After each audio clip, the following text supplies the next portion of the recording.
Hello my dear students, कैसे हैं आप लोग।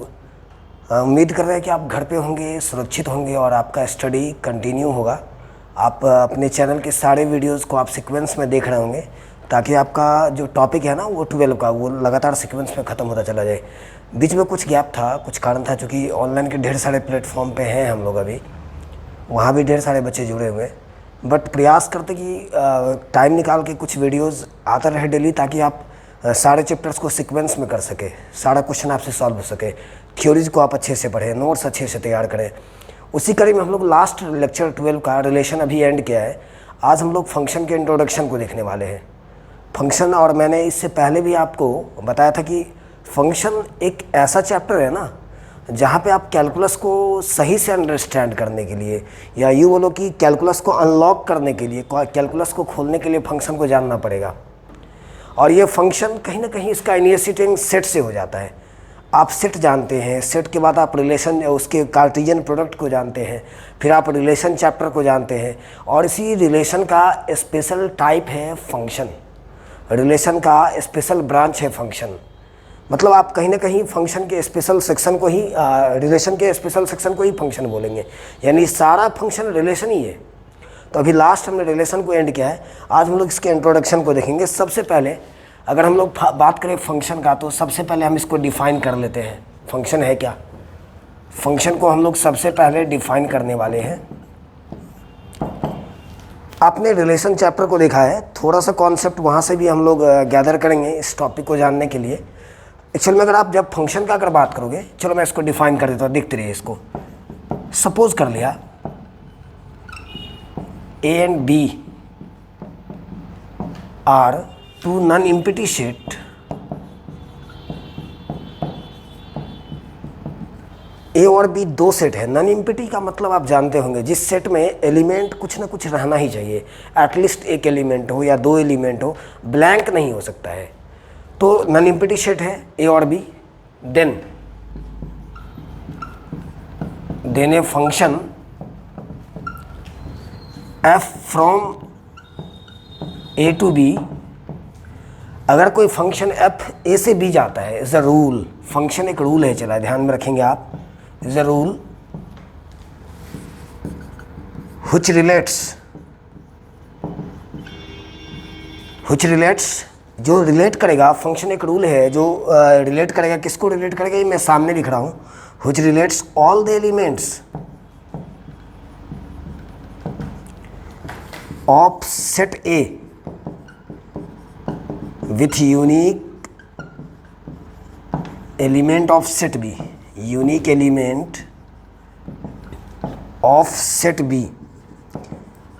सारा कुछ इसी लाइन के अंदर में है। मैंने जो लास्ट में लिखा है ना, अभी तक तो जैसे मैंने रिलेशन को डिफाइन किया था उसी तरीके से फंक्शन को स्टार्ट किया, इनिशिएट किया, लेकिन इसके बाद मैंने लिखा है कि फंक्शन एक रूल है, और अगर कोई फंक्शन A से अगर B जा रहा है तो वो रिलेट करेगा। रिलेट मतलब जोड़ेगा, मिलाएगा किसी न किसी रूल के कारण, किसी न किसी कंडीशंस के कारण A के सारे एलिमेंट को, all the elements of set A। अगर आप फंक्शन को आप A से B ले जाते हो तो A के अंदर जितना भी एलिमेंट्स है, जितना भी नंबर्स है, उन सारे नंबर्स को रिलेट करेगा B के किसी न किसी इकलौते एलिमेंट के साथ ही। यूनिक का मतलब आप जानते हैं अद्वितीय, मतलब दूसरा नहीं होना चाहिए। ये अगर दो चीज़ों को अगर आपने जान गया तो फंक्शन क्लियर है। और सबसे इम्पोर्टेंट, इसको मैथमेटिकली ऐसे लिख सकते हैं आप, it can be written as function f जो A से B जाता है। मैथमेटिकली लिखने का ये मेथड है, बहुत आसानी से जान जाएंगे। अगर इस कंडीशन को फॉलो करेगा तो करेगा, अदरवाइज सिर्फ रिलेट ही करना है, यूनिक का कोई चर्चा ना हो, A के सारे एलिमेंट्स को रिलेट करने की बात ना हो, तो रिलेशन तो एटलीस्ट हो ही जाएगा। उसी का स्पेशल ब्रांच है, आपने रिलेशन को देखा है। अब अगर मैं थ्रू द एग्जाम्पल अगर आ जाऊँ, एक फंक्शन हमने f लिया जो A से B जा रहा है। सपोज कर लिए A में 3 एलिमेंट है, 1 2 3, और B के अंदर 4 5 6 है, 7 है। अगर आपने फंक्शन के किसी कंडीशंस के कारण 1 को 4 से मिलाया, यानी 1 को रिलेट किया 4 के साथ, 2 को रिलेट किया 5 के साथ, 3 को रिलेट किया 5 के साथ, ये फंक्शन है। मात्र दो बातों को ध्यान में रखना है कि अगर आप ए से अगर बी अगर जा रहे हैं तो ए का सारा एलिमेंट रिलेटेड होना चाहिए बी के किसी न किसी इकलौते एलिमेंट के साथ, तो ए का तो सारा एलिमेंट रिलेटेड आपको दिख रहा होगा, 1 का रिलेशन 4 के साथ है और किसी के साथ नहीं है, मीन्स इट मीन्स यूनिक है। अगर 1 का रिलेशन 6 या 7 के साथ या 5 के साथ होता फिर फंक्शन हम लोग नहीं बोलते, then it is only relation. उसके 2 का रिलेशन 5 के साथ ये भी यूनिक है, 3 का रिलेशन 5 के साथ ये भी यूनिक है। ये एग्जाम्पल फंक्शन का है। अगर मैं इसी में अगर बात कर लूँ, जी मान लेता हूँ इसको, मैं इसको भी मैं ए से बी ले जा रहा हूँ। अगर सपोज करिए 1 2 3 है, 4 5 6 और 7 है, अगेन मैंने सेम सेट लिया।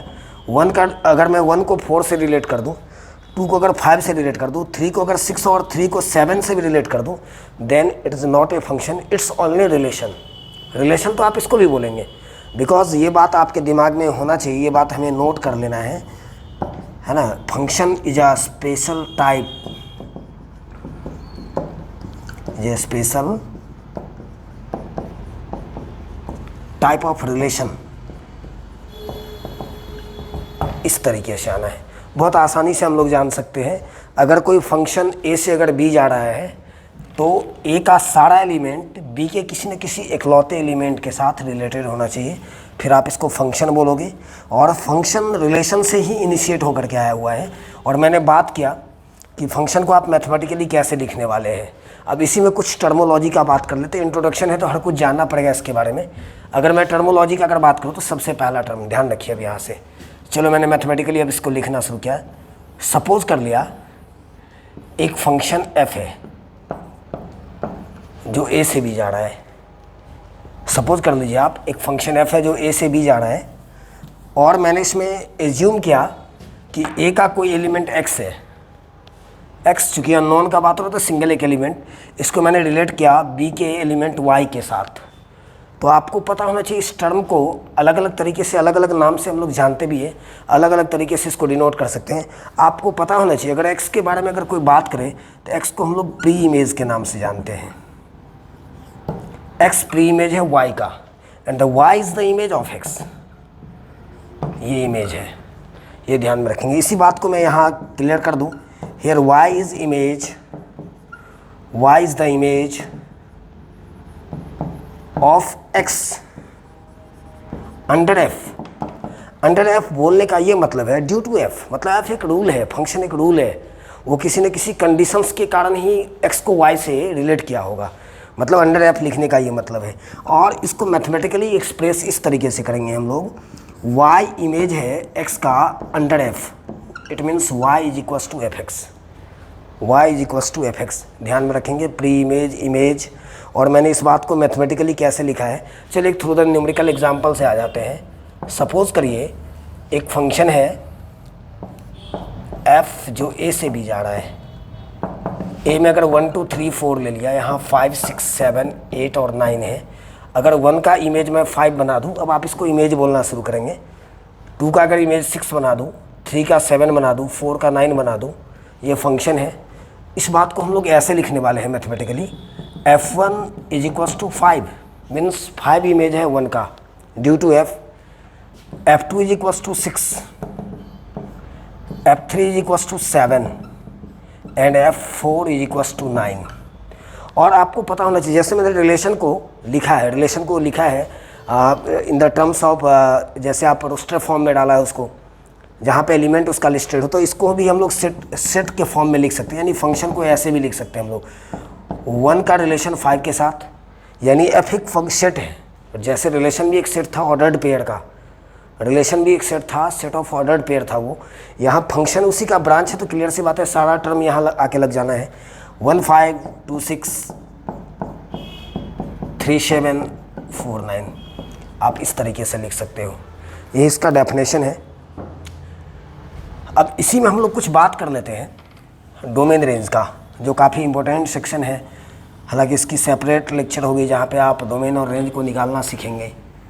जो फंक्शन का जो मेन सबसे स्पेशल सेक्शन है वो उसका डोमेन और रेंज निकालना, उसका भी हम लोग चर्चा करेंगे। पहले तो उसको जाने, हम लोग डिफाइन करें, बेसिक चीज़ों को जाने, फिर हम लोग बड़े प्रॉब्लम्स की तरफ भी आएंगे। तो हमारा से यहाँ से एक टर्म है domain, codomain and range of function.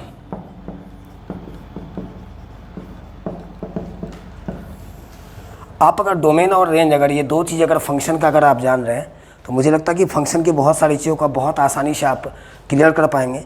और कैलकुलस के अंदर जो बता दिया इसका टर्म काफ़ी यूज़ होता है, तो ध्यान में रखना हमें। चलिए मैं इसको क्लियर कर दूँ कि ये है क्या। सपोज करिए एक फंक्शन एफ है जो ए से बी जा रहा है, एक फंक्शन है जो सेट ए से सेट बी में जा रहा है। तो आपको पता होना चाहिए सेट ए को हम लोग डोमेन बोलते हैं।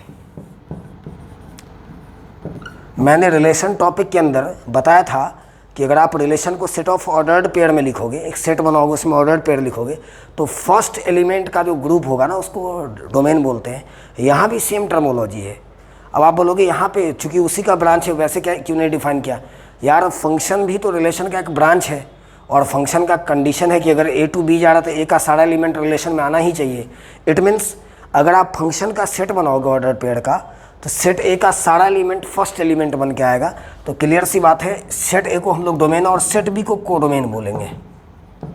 ये कोडोमेन है ना। डोमेन और कोडोमेन हमेशा मेंशन होगा, या फिर हम लोग खास की कोडोमेन तो मेंशन होता ही है, वो डिपेंड करता है क्वेश्चन में क्या दिया हुआ है। डोमेन हम लोग कभी कभी निकालते भी है, क्योंकि हम लोग डोमेन को अगर हम लोग दूसरे वर्ड में भी डिफाइन करें तो इसको हम लोग इनपुट भी बोलते हैं। या फिर आप इसको इस तरीके से भी लिख सकते हो, the values eight which function is defined, function is defined the set of values, मतलब उन वैल्यूज का सेट जिस पे फंक्शन डिफाइंड होगा। अब डिफाइंड कब होगा? अनडिफाइंड के इन सारे कंडीशंस को बहुत सारा चीज़ हम लोग अंडर 10th जानते हैं। जैसे आपने रेशनल नंबर पढ़ा 6 या 7 में या उससे अर्लियर, तो आपने देखा कि जो भी नंबर पी बाई क्यू के फॉर्मेट में होगा वो नंबर रेशनल है। और मैंने वहाँ एक मेंशन देखा था, एक कंडीशन देखा था कि क्यू कभी 0 के इक्वल नहीं हो सकता है। ये भी एक कंडीशन है, तो यहाँ हम लोग को जानना पड़ेगा। तो डोमेन, यहाँ भी डोमेन की अगर आप बात करेंगे तो मैंने इसको लिखा था set of values eight which function is defined, यानी उन वैल्यूज़ का सेट जिस पे फंक्शन डिफाइंड होगा डोमेन बोलेंगे। या फिर अगर मैथमेटिकली अगर कोई फंक्शन रिप्रेजेंट किया हुआ है तो पहला सेट जहाँ से आप स्टार्ट करोगे वो डोमेन का सेट है, दूसरा कोडोमेन का सेट है। इसी में अगर आप रेंज का अगर बात करोगे, तो रेंज का डेफिनेशन होता है द सेट ऑफ इमेजेज। अब चूंकि इमेज टर्म अभी हमने क्लियर किया है तो आपको क्लियर हो जाना चाहिए, यानी आप, या इसको हम लोग दूसरे वर्ड में आउटपुट भी बोलते हैं। डोमेन और रेंज आउटपुट भी हम इस तरीके से बोलेंगे, या द सेट ऑफ इमेजेज बोल सकते हैं। यानी किसी फंक्शन में जिस रिजल्ट, किसी वैल्यू को आपने डाला, आपने ढेर सारे फंक्शन को यूज़ कर चुका है। क्लास 9th में पॉलिनोमियल था, वहाँ पर भी फंक्शन का ही फॉर्मेट है वो। आप किसी वैल्यू को अगर आप डालते हो, कोई भी अगर मान लीजिए फंक्शन दिया उसमें आपने किसी रिजल्ट को डाला, वो डोमेन है। और जो बाहर निकल के रिजल्ट आता है that is called range. Output भी बोलते हैं हम लोग इसको, रेंज को। दूसरी बात आप देखोगे कि डोमेन को हम लोग इस फॉर्मेट से रिप्रेजेंट करते हैं ना, DF। आप देखोगे F लोअर सफिक्स में लगा हुआ है, फंक्शन F है। अगर आप रेंज की अगर बात कर लोगे तो इसको हम लोग रिप्रेजेंट करेंगे RF से, है ना। एक छोटा सा न्यूमेरिकल एग्जाम्पल के तरफ आते हैं, फिर हम लोग और भी डिटेल्स में इसके बारे में जानेंगे। सपोज करिए एक फंक्शन है F जो A से B जा रहा है, 1 2 3 है, 4 5 6 7 है। अगर 1 का इमेज 4 हो, 2 का 5 हो, 3 का 6 हो, इस फंक्शन के अगर डोमेन, कोडोमेन और रेंज का बात हो तो आप बहुत आसानी से सारा कुछ क्लियर कर लेंगे। इस फंक्शन का डोमेन एक सेट होगा जिसमें 1 2 3 ए का सारा एलिमेंट आ जाएगा। अगर इसके कोडोमेन का अगर बात हुआ तो इसमें 4 5 6 7 आ जाएगा। अगर इसके रेंज का बात हुआ, तभी मैंने लिखा है कि range the set of image. तो बताइए 4 इमेज है 1 का, 5 इमेज है 2 का, 6 इमेज है 3 का, 7 किसी का इमेज नहीं है। इट मीन्स वो रेंज के बाहर होगा, तो रेंज में आ जाएगा 4 5 6। दूसरी बात, एक टर्म और ध्यान में रखेंगे आप जब भी किसी फंक्शन का रेंज अगर ढूंढोगे तो वो हमेशा कोडोमेन वाले सेट में देखोगे कौन कौन इमेज बना, वो रेंज कहलाएगा।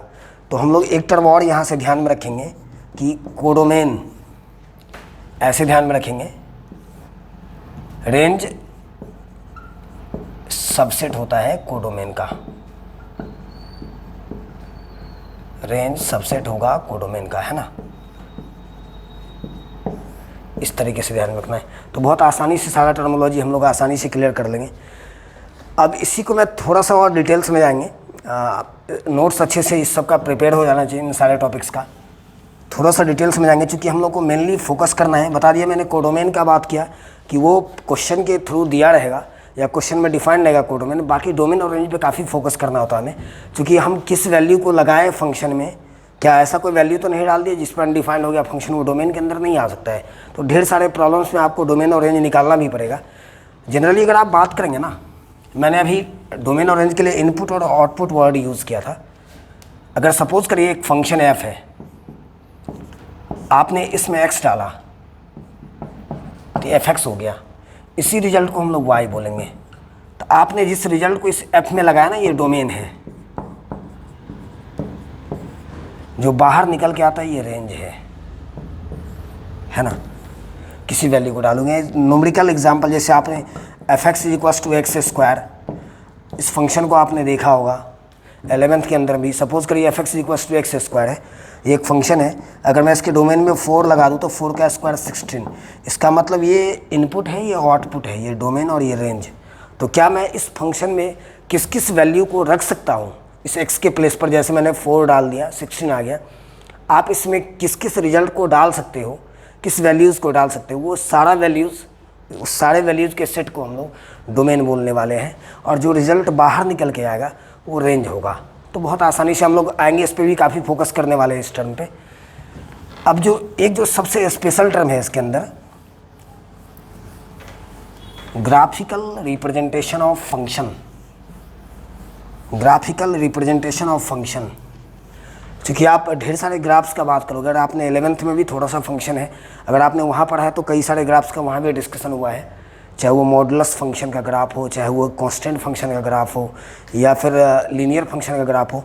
तो ग्राफिकली कैसे पता कर लें ग्राफ्स देख के कि ये फंक्शन का ग्राफ है या फिर रिलेशन, सिर्फ रिलेशन है, ये चीज़ हम लोग कैसे जानेंगे। तो यहाँ से एक टर्म है हमारा graphical representation, graphical representation of function. यहाँ से एक टर्म आप ध्यान में रखेंगे कि सपोज करिए मैं 2 कर्व बना रहा हूँ, एक ये कर्व है, दूसरा ये कर्व है।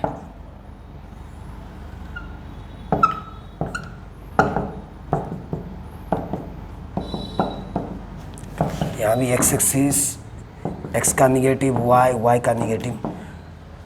अगर 2 ग्राफ्स आपके सामने है और बता दे, क्योंकि ग्राफ तभी बनेगा ना जब सेट ऑफ वैल्यूज होगी, तो फंक्शन भी तो सेट ऑफ वैल्यूज है, ऑर्डर्ड पेयर का सेट है, x और y की वैल्यू होगी, उन सारे पॉइंट्स को जब मिलाएंगे तो ग्राफ बन के तैयार होगा। क्या ये ग्राफ फंक्शन का है, ये ग्राफ फंक्शन का है, ये बात कैसे जानेंगे। अगर मैं बात करूँ तो ये फंक्शन का ग्राफ है और ये फंक्शन का ग्राफ नहीं है। इसकी कॉन्सेप्ट ऐसे हमें ध्यान में रखना है कि अगर कोई लाइन y एक्सिस के पैरेलल किसी भी ग्राफ को या किसी भी कर्व को एक से ज़्यादा पॉइंट पे कट किया, इंटरसेक्ट किया, तो वो ग्राफ फंक्शन का नहीं होगा। और अगर कोई लाइन y एक्सिस के पैरेलल ग्राफ को सिर्फ एक ही पॉइंट पे कट करेगा ना, दैट इज़ कॉल्ड फंक्शन। जैसे बताइए, अगर y के पैरेलल अगर मैं यहाँ से लाइन खींचूँ तो ये ग्राफ को 2 बार कट कर रहा है। इसका मतलब यहाँ पे x कोई ऐसी वैल्यू है, x की कोई ऐसी वैल्यू है जिसको हम फंक्शन में डालेंगे तो 2 वैल्यू आएगा। इसका मतलब यूनिकनेस खत्म हो जाएगा। और मैंने बात किया था कि अगर फंक्शन a to b जाएगा तो a का जितना भी एलिमेंट होगा उसका यूनिक इमेज होना चाहिए। इट मीन्स ये फंक्शन का ग्राफ नहीं है, नॉट ए फंक्शन। इस बात को हम लोग इस थ्योरी को लिखने वाली, ये फंक्शन है। तो यहाँ से एक पॉइंट हम लोग लिखेंगे, ए line parallel to y axis cuts the graph at only one point, then it is function। अगर y एक्सिस का पैरेलल कोई भी लाइन फंक्शन को सिर्फ एक ही पॉइंट पे कट करेगा वो फंक्शन होगा, और मोर देन 1 पॉइंट पे अगर कट करेगा तो फिर फंक्शन नहीं होगा, इट्स ओनली रिलेशन। इस तरीके से हम लोग जान सकते हैं।